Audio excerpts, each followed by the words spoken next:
श्री गोगा देवाय नमः। अब तक श्री गोगा महापुराण के 65 अध्याय हम आपको सुना चुके हैं। आज 66वां अध्याय।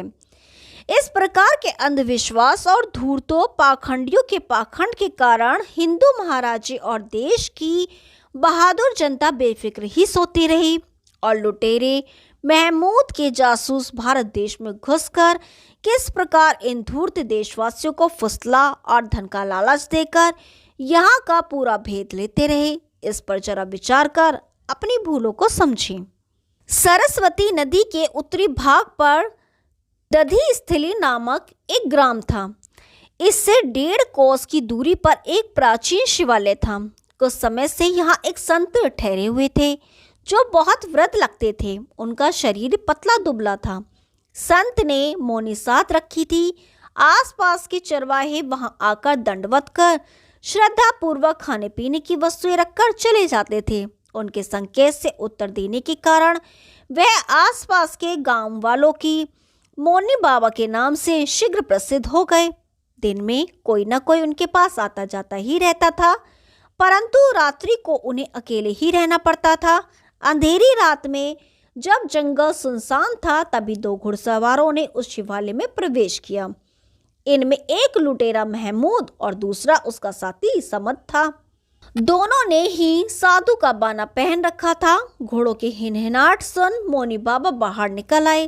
घोड़ों को खूंटों से बांध दोनों आनंद पूर्वक एक साथ आ बैठे और अरबी भाषा में बातचीत करने लगे, जिसका आशय इस प्रकार था। हजरत अब्बास जख्मी हो गया। फकीर बोला, तुमने ऐसी नौबत ही क्यों आने दी सुल्तान? नौबत तो आगे भी बढ़ती, पर सर्वज्ञ बीच में आ गया। तुमने सर्वज्ञ को देखा सुल्तान? हाँ, भली प्रकार। और कुछ भी देखा? और अब गुजरात का राजा चामुंडराय न होकर भीमदेव है, पर अफसोस यही रहा कि हाथापाई अधूरी ही रह गई। तो क्या अब्बास उसी के हाथों जख्मी हुआ? नहीं, एक दूसरे नौजवान द्वारा। अब यह फरमाइए, लाहौर से कोई आया है? हाँ, अली उस्मान का कासिद संदेश लाया है कि तमाम फौज बर्रा पार कर चुकी है और जलालाबाद में मसूद तुम्हारे हुक्म के इंतजार में है और सुल्तान की कोई खबर। शेख ने कहलवाया है कि यदि सुल्तान की सवारी सिंध होकर गुजरात जाएगी तो उसे भारी मुकाबला करना पड़ेगा। इसके माने यही कि राह में जो राज्य हैं उनसे युद्ध होगा। तो क्या उन्हें राह पर नहीं लाया जा सकता है? शेख पर फिर खबर भेज दो कि वह उन राज्यों को राह पर लाए। उसके लिए चाहे कितनी ही कीमत क्यों न चुकानी पड़े। ठीक है, लाहौर के लिए क्या हुक्म है?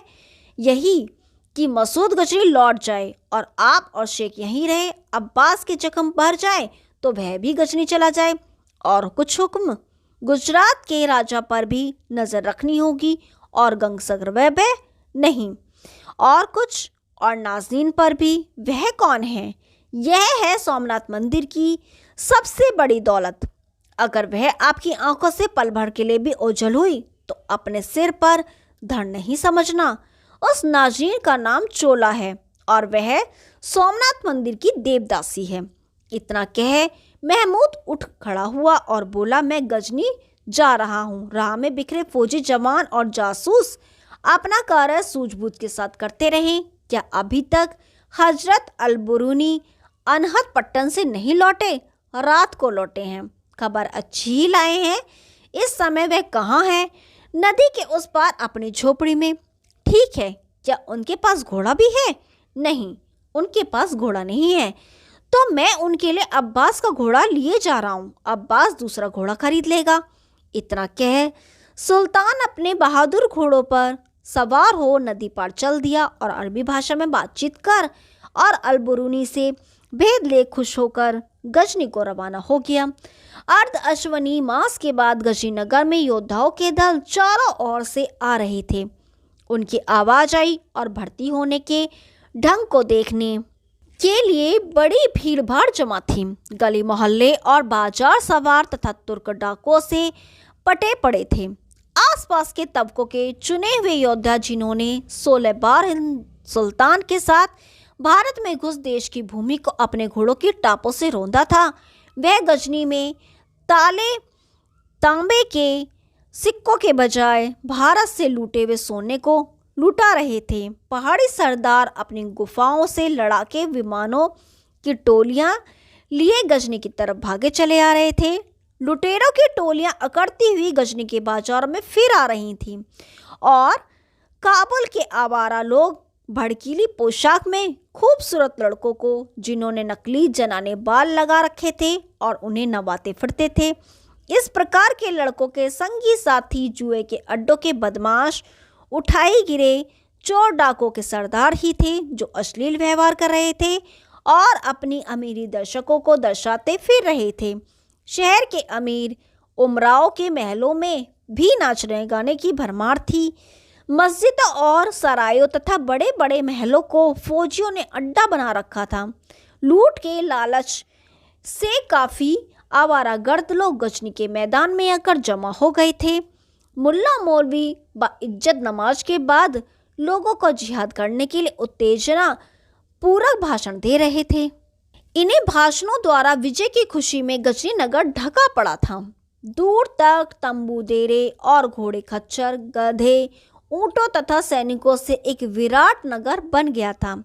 यह सब तैयारियां लुटेरे महमूद ने की थी। इसके अलावा मस्जिद के मुल्लाओं द्वारा अपने दोस्त कबीलों के सरदारों और अपने संगे संबंधियों को जिहाद का सवाल लूटने का न्योता भिजवा रहे थे और अपने मातहत हाकिमों की को ताकीद की थी कि आप भी इस जिहाद में अवश्य शामिल हों।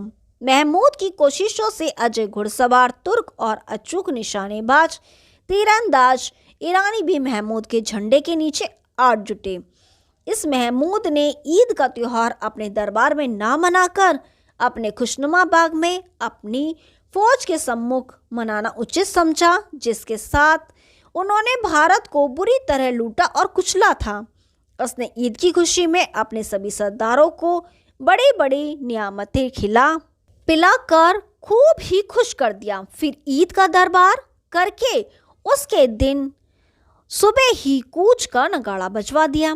तभी नगर के लोग बाजार बंद करके कूच का दृश्य और विजेता महमूद का अभियान देखने को दूर तक कतार बना खड़े हो गए थे। बहुत सी माताओं की आंखों से मोतियों के समान आंसू टपकने लगे थे कि उनके गरीब पुत्र वीर क्षत्रिय भारत से बचकर घर आएंगे भी या नहीं।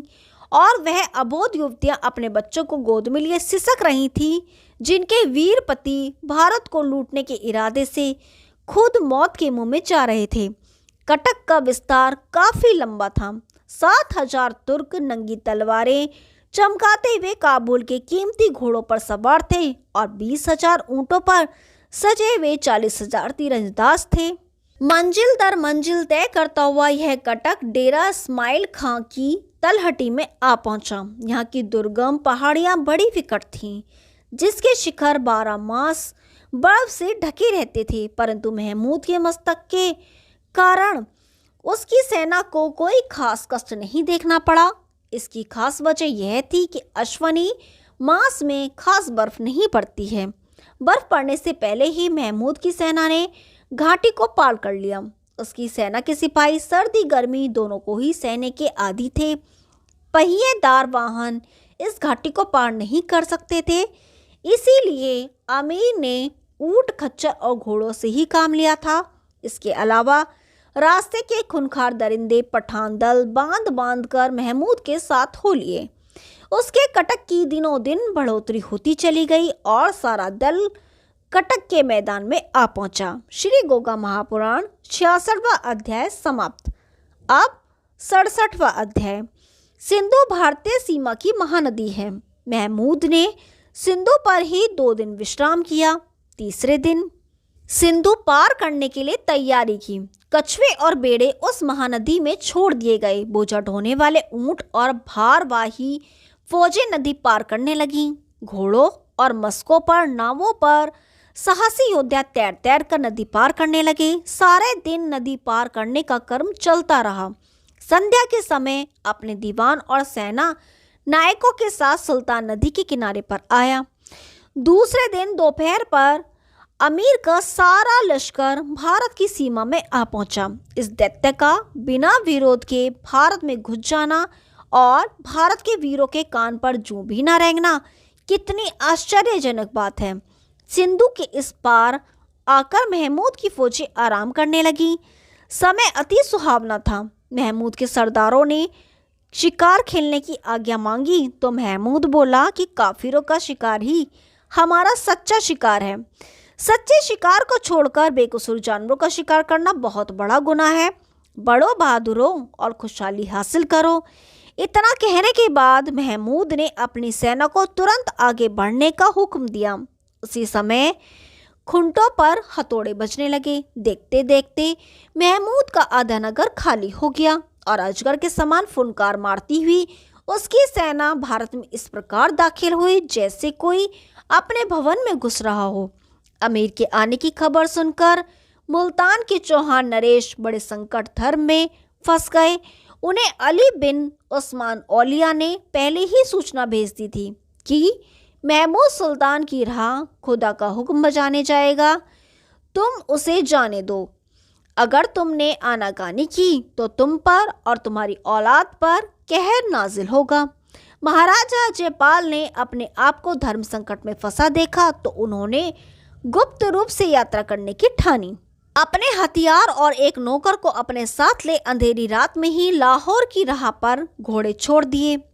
जब वह ओलिया को प्रणाम कर सामने पहुंचे तो ओलिया ने उनसे अधिक बात नहीं की। फिर इस फकीर को तो महमूद के गूढ़ आदेश भी थे। जब राजा ने विनम्रता पूर्वक अपनी कठिनाई फकीर को समझाई और नेक सलाह मांगी तो ओलिया ने सिर्फ इतना ही कहा, खुदा का हुक्म तो हमने तुझे पहले ही भेज दिया था।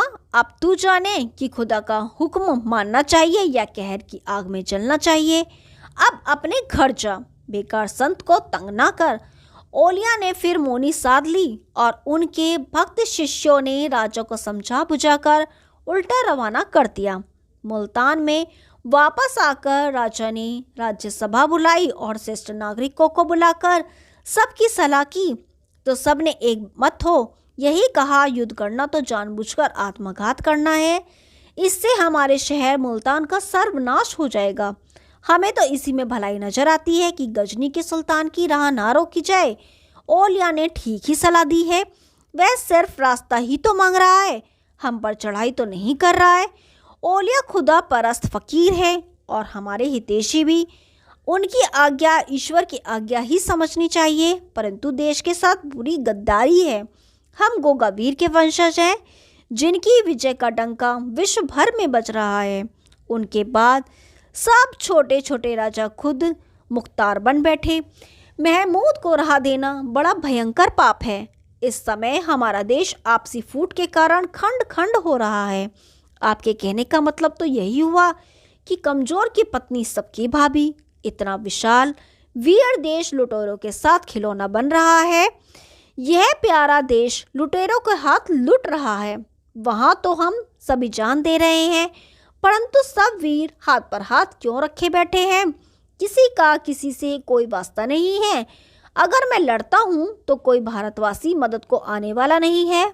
मुझे अपने सर्वनाश की भी चिंता नहीं है, क्योंकि मैं गोगावीर का वंशज हूँ जिन्होंने धर्म की बेल सदा ही हरी भरी रखी थी। परंतु मैं जिस प्रांत का राजा हूँ उस प्रांत की जनता को बचाना भी क्या मेरा कर्तव्य नहीं है? अंत में अजयपाल राजा ने इसी में अपनी भलाई समझी कि महमूद को यहाँ से आगे जाने दें, फिर जो होगा देखा जाएगा।